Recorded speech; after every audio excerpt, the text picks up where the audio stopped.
Welcome to the Open Forum in the Villages, Florida. In this show, we talk to leaders of clubs and interesting folks who live here in the Villages to get perspectives of what is happening here in the Villages, Florida. We are a listener-supported podcast. There will be shout-outs for supporters in episodes. This is Mike Roth. And listeners, I'm thrilled to share with you this podcast, which is my passion project for you.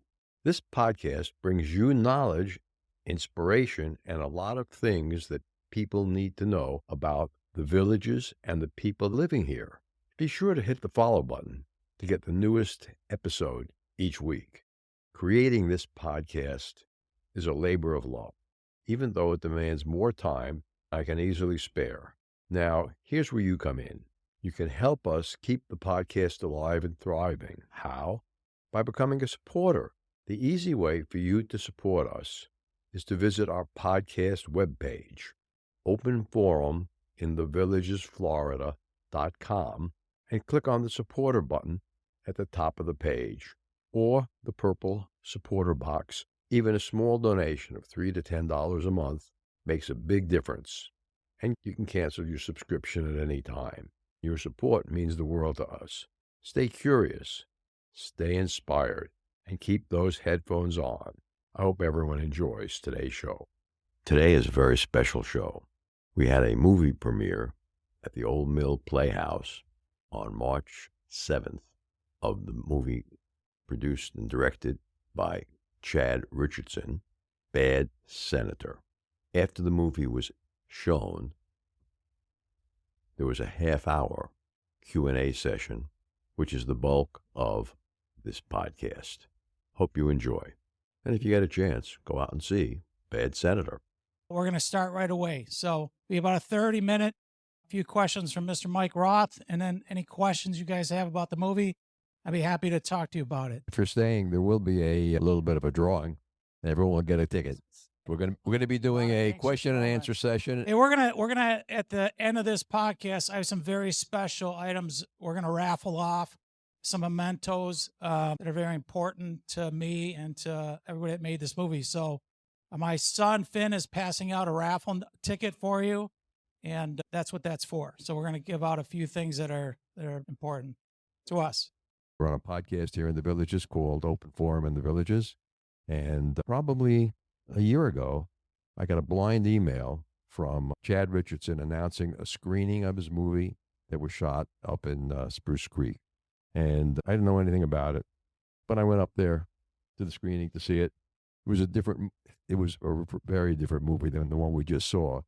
And this one we just saw was a hell of a lot better. What we're going to do here is take some questions and try to give you some answers about the movie, how it came to be, and what happened. And if you're really brave, you take the card that we gave you, the little square card for Open Forum in the Villages, Florida.com, and go back about a year in episodes, and you'll find a video episode where I interviewed Chad. Anyone in the audience have a question? I know one of the gentlemen in the front said he had a question. Go ahead, fella in the hat. Sir. Thank you very much. So, and that's, you just hit some sweet spots there, sir. Thank you for commenting. The original title of the movie is called Silly Crane. And the reason it was called Silly Crane is my father was a career police officer, very strict, very no-nonsense kind of guy. And we were sitting having lunch at the golf course at Spruce Creek one day. And at the time, there was this little silly crane that used to be there that would like dance out in the golf course and stuff and made these very funky movements. And I never asked my dad. I don't know why I didn't, but here comes the silly crane while we're having lunch. And here's my stoic dad who never shows any emotion, out of nowhere, gets up and starts dancing with the silly crane. So it was a moment I wish it's captured in my head, but was the original title. Now, the reality is when you're trying to sell a movie, Silly Crane just doesn't cut it. So it simply doesn't. So the name Bad Senator, everybody can relate to a bad senator. Doesn't matter what side you're on or what your knowledge is. We can all relate to a bad senator. And that's how the name came to be. Simply, We were forced, as that's the name. And what's interesting, sir, what you picked up on is I'm 59 and I'm from the old school of I love a good, developed, rich character story. And I tried to tell that. And the problem was when I finished the first edit, it was over 3 hours long. And you can't have a drama comedy in this day and age over 3 hours. So I had to make some major cuts. And the front end of the movie suffered the most in two ways. One, it clipped off and made it harder to understand the front of the movie because we had to cut so much. And then the other part was Hunter Cole, who played Billy, came in and just did this amazing supplemental story background about why Billy was the way he was. And it was a romance. It was just an amazing romance between Billy and Eliana. I couldn't tell that story. And it hurts me to this day. But so that front end ended up choppier. And I can tell you, I spent probably 8 months trying to figure out how do I get it to where the audience can truly understand what's going on. And then we get to the meat of the story. I just didn't have the skill level to get that. Our goal, and we've said this, is we get you around the 22, 24 minute mark. And then in our test audiences, we did some small screenings. People start locking in, and then we start seeing their emotions come out. And I hope you guys felt some of that. For us, like the dinner scene with Bob Gallagher was the senator, we set that scene up. When I wrote that scene, I cried. And I didn't realize the impact of that scene. But Bob spent 2 months studying that scene with a professional coach. And we all felt the emotion of that moment. And so I said, Bob, listen, for you to go there, what do you want me to do as your director? Do you want to go first and we'll do the coverage of you first? Or when do you want to do this? And I want to do it last. And I'm like, are you sure? So you want us to cover every other film angle and cover you last? And he said, yes, I need to do this. And he nailed that every time. And you couldn't see most of the takes because we were all crying. The crew was all crying. And then somebody was like, whoa, whoa. And it was me. And I ruined the shot because he just put so much heart and emotion into it. And the amazing thing is those three, Rob, who played Jocko, and Vanessa, who played Iris, literally gave it their absolute all. And I have to point them out. Rob, the original story, Jocko lost his leg in combat and felt that the government forgot about him after a lifetime career in the military. And we have many people that feel that way. I want to tell that story. Rob had a real life injury, as you saw in the movie. And Rob said, I'm willing to do this. And I said, Rob, are you sure? Because obviously it's not just us. Whoever watches this movie is going to see you exposed. And he said, I want to do this. I want to do this. It's in my heart. And we had a tiny crew film that scene. There's only 3 of us and the 2 actors. And it was very emotional because of the vulnerability that he showed. And then, of course, Vanessa in that hospital scene. And I told her, you have to go for it. We're all going to die. And it can be a very lonely process and a very scary thing. I just wrote it and pray somebody can pull it off. And I think she did. I think we all felt her loneliness and her fear, who this ever strong woman. And I hope you understand. But those 3, that's who led this story. So every actor that came in, like Kaylee Amante, our original actress was Carly Naff, who was a professional singer, which you heard her voice is unbelievable, who wanted to turn into an actress. We hired her. She got COVID 2 weeks into the production. So we had already recorded, she'd already flown down and recorded all the songs, but we lost her 30 hours before the biggest scene in the movie, the Opry scene, which was like a 2-day shoot. And we had no actress to do that big Opry scene. Sean Taylor, who is the cinematographer, said, I know this young actress out of Arizona that I've been trying to get for years, and we could try to get her. Mm-hmm. And so I called her, And she said, send me the script. I'm on set right now, but send me the script. I'll take a look. And she called back and she said, I love this script. I love this story. I'll do it. And I said, you do understand you have to learn 5 songs, multiple lines, pull it off in front of a live 400 or 500 people at the Opry. You have to pull it all off in 24 hours. And she said, I'll do it. And I'm like, oh my God. So I flew her out on the next flight. I drove myself to the airport and picked her up. And so we spent driving back from Orlando, me explaining to her all the elements and what she has to hit in these notes. So you saw somebody that had less than 24 hours to prepare for that scene. It was all infectious. Bob and Vanessa and Rob just laid down the gauntlet. Let's give it our all and let's show everybody else that's what we want to do. Good. Let's take another question from the audience. I know you're an author. Tell me a little bit about how the gatekeepers that are there in Hollywood and Amazon that stops independent films from getting wide distribution, Right. and books from getting wide distribution. Ooh. It's very hard to break in Hollywood. I've been out to LA. I had an agent at one time. I've almost sold some scripts, and for whatever reason, they got hung up and they just didn't sell. It's a very difficult place there. See, the thing is, if indie filmmakers can make it, then what do we need Hollywood for? And that's what they're afraid of. And it's a bias system, unfortunately. We took over 2 years to get this thing going. We filmed this 2.5 years ago. We had some distribution issues we're still trying to figure out, but we feel like they thought it was a political movie and they buried the movie for almost a year. And so that was very painful for us because we're all very proud of this movie. But speaking of the writing, what happened was in 2012, I was a police officer. I was in the gym during lunch at 4 a.m. and I had a heart attack.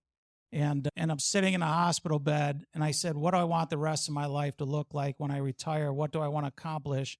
And I just love writing. And I love to tell you a few stories. Like I was at Al Pacino's house, which is this screenplay I'm going to offer later. But I've loved writing since I was a kid. So I started writing. And the first thing I wrote which was natural, I wrote a couple police thrillers.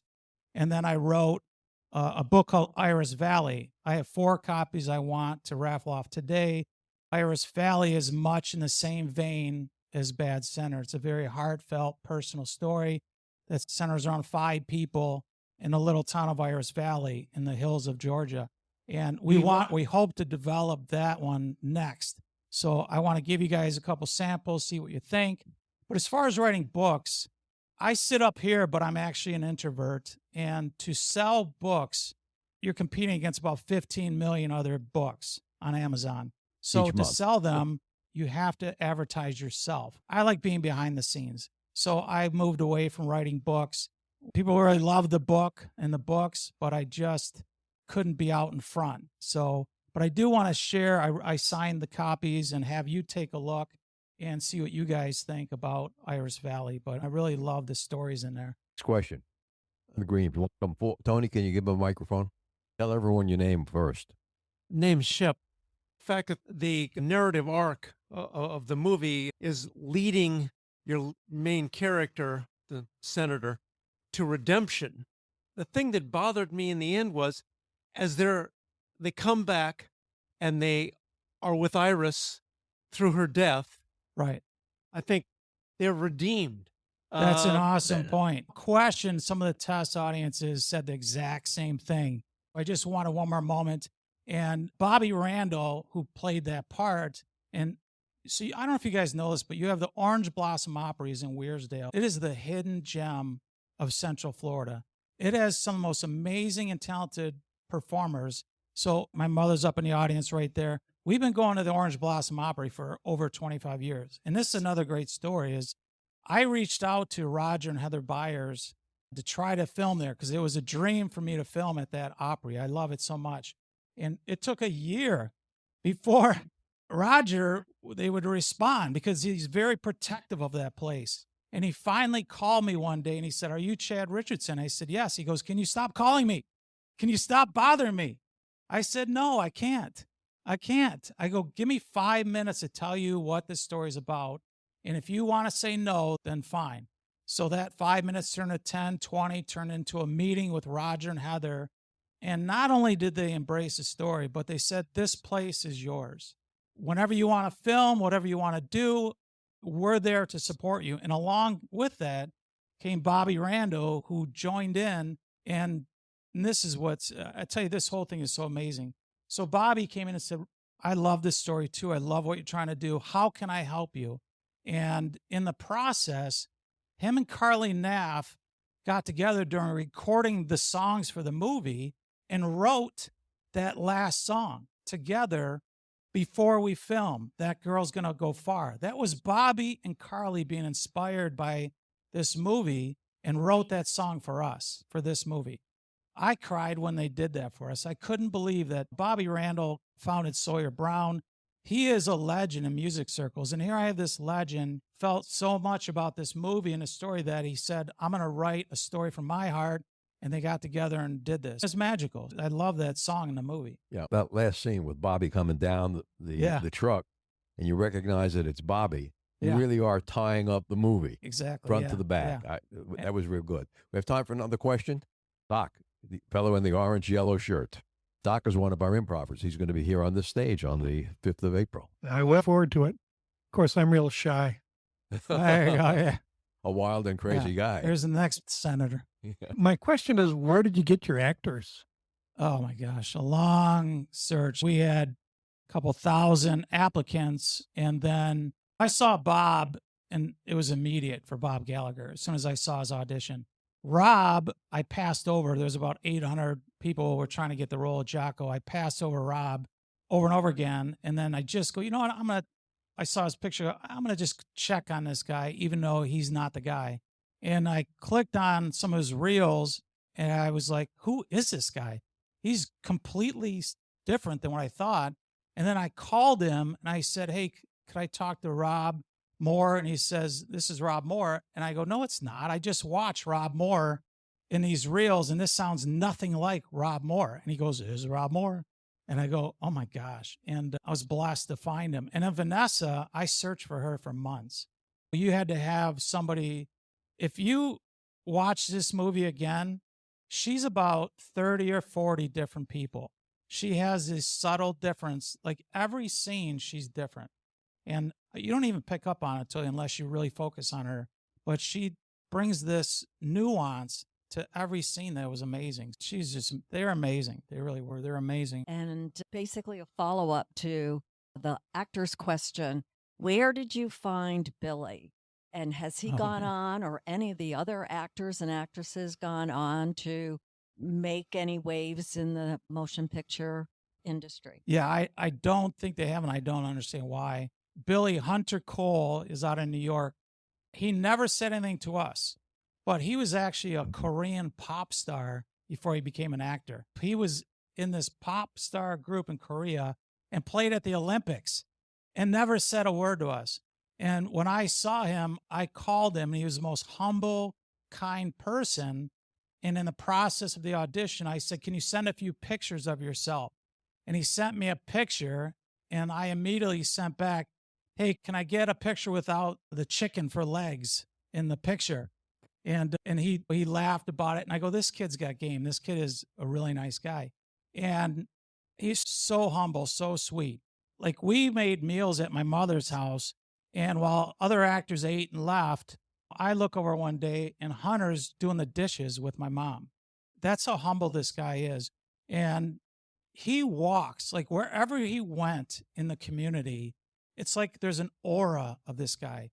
We had 75-year-old women making propositions to me for Hunter. It was amazing. Even like you saw he's such a good guy that I took out the goat in the script.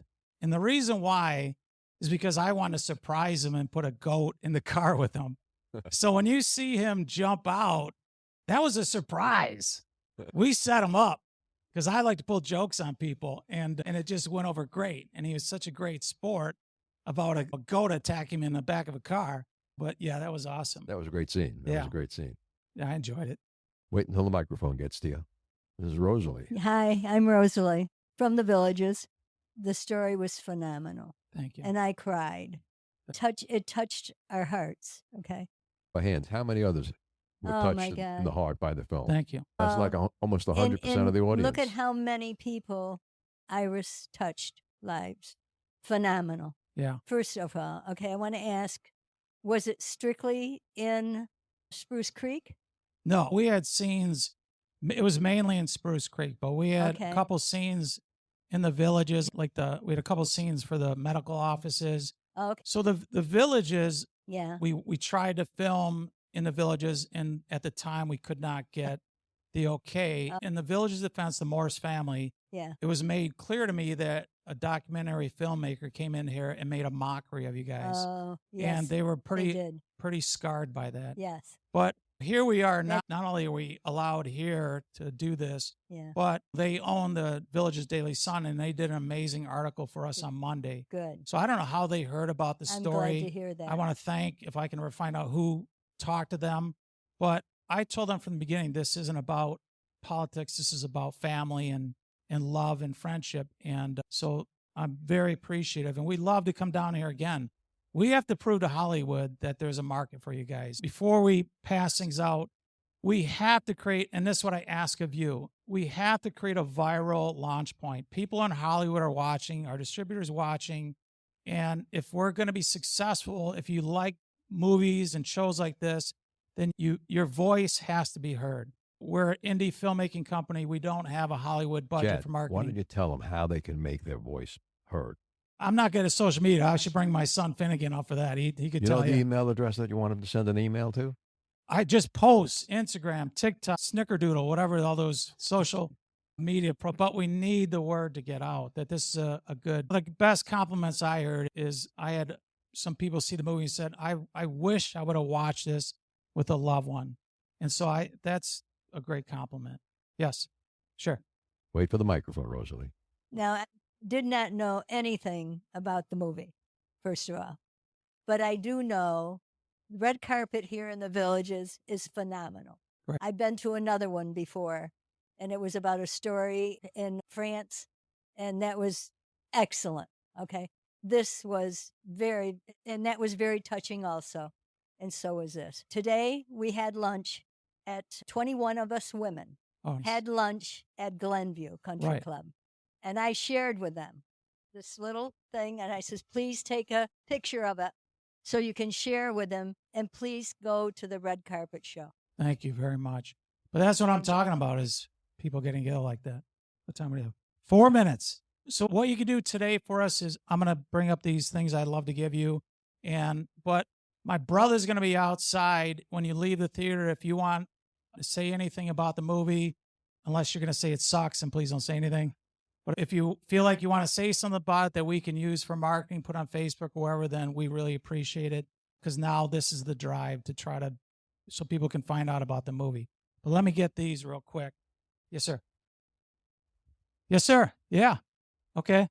Right.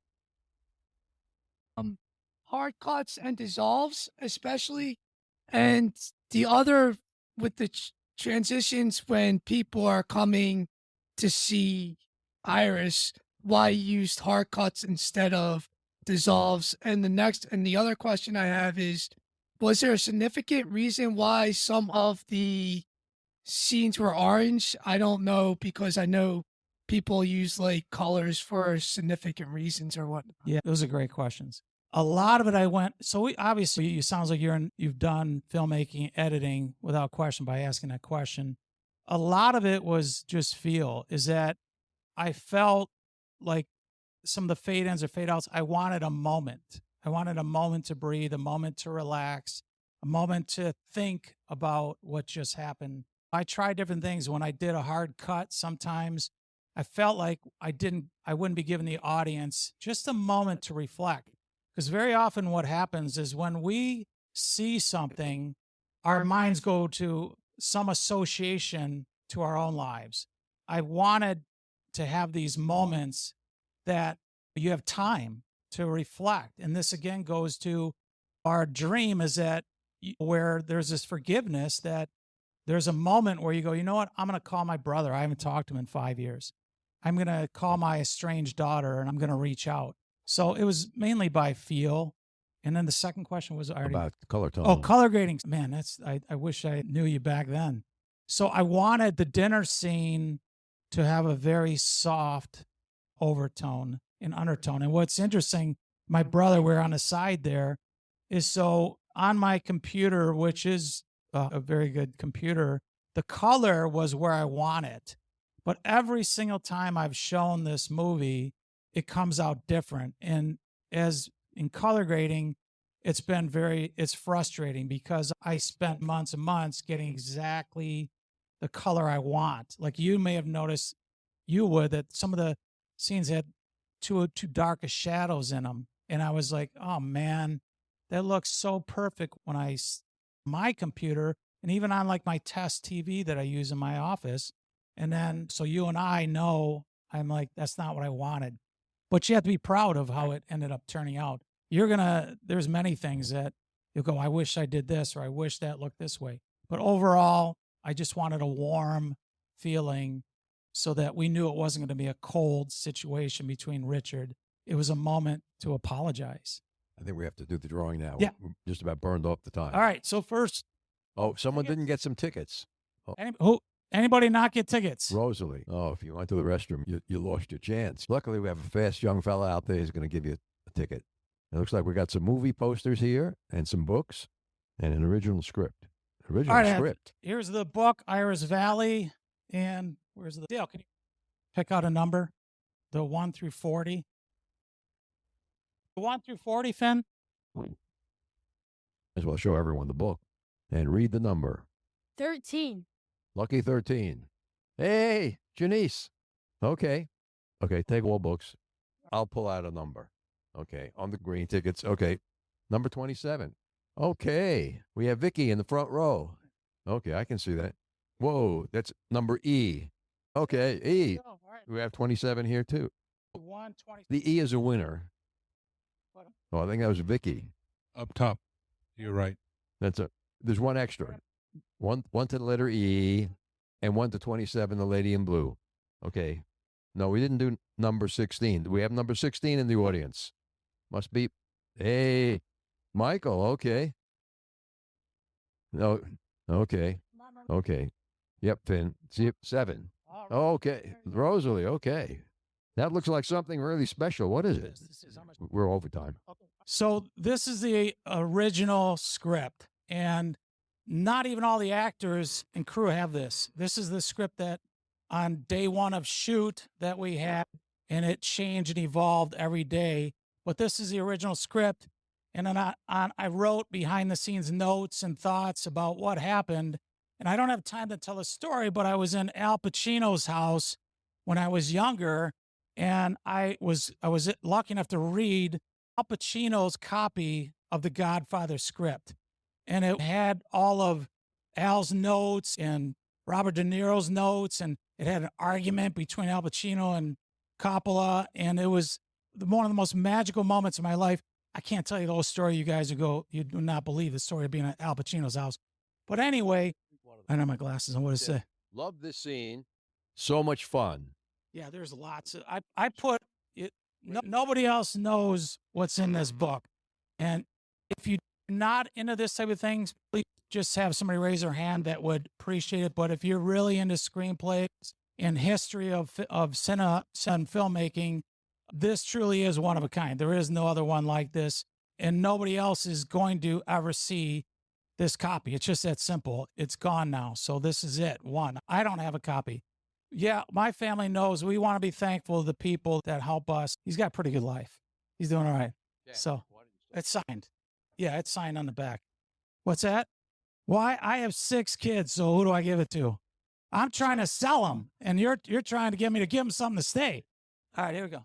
All right, here we go. Drum roll, please. There you go. The lucky number is 33. My exact age. Oh my gosh, Dottie. Dottie, you guys may recognize her. She's the slut in the movie. Dottie's the one that we made do the big comment at the beginning of the movie. And she's such a great sport about it. She got a lot of teasing over it, so that worked out great. So go ahead and get that, Dottie. All right. Thank you so much. And we'll be out. If you guys want any pictures, we'll be out there.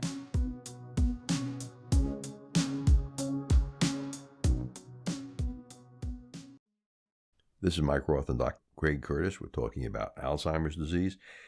So even if you removed 100% of the amyloid, that would not cure Alzheimer's. That is true in patients with symptoms. You can remove all the amyloid, yet the symptoms will continue to progress. So what we're doing now in these prevention studies is we're trying to see if removing amyloid prior to symptoms beginning, if removing all the amyloid out of your brain, whether or not that actually halts the progression into actual symptoms in Alzheimer's disease. With over 20 years of experience studying brain health, Dr. Curtis's goal is to educate the Villages community on how to live a longer, healthier life. To learn more, visit his website, craigcurtismd.com, or call 352-500-5252 to attend a free seminar. Remember, our next episode will be released next Friday at 9 a.m. Should you want to become a major supporter of the show or have questions, please contact us at mike@rothvoice.com. This is a shout out for supporters: Tweek Coleman, Ed Williams, Dwayne Romich, Paul Sorgen, Kathy Loving, and Dr. Craig Curtis at K2 in the Villages. We will be hearing more from Dr. Curtis with short Alzheimer's tips each week. If you know someone who should be on the show, contact us at mike@rothvoice.com. The way our show grows is with your help. Text your friends about this show if you enjoyed listening, or just tell your friends about the show. We thank everyone for listening to the show. The content of the show is copyrighted by Roth Voice 2025. All rights reserved.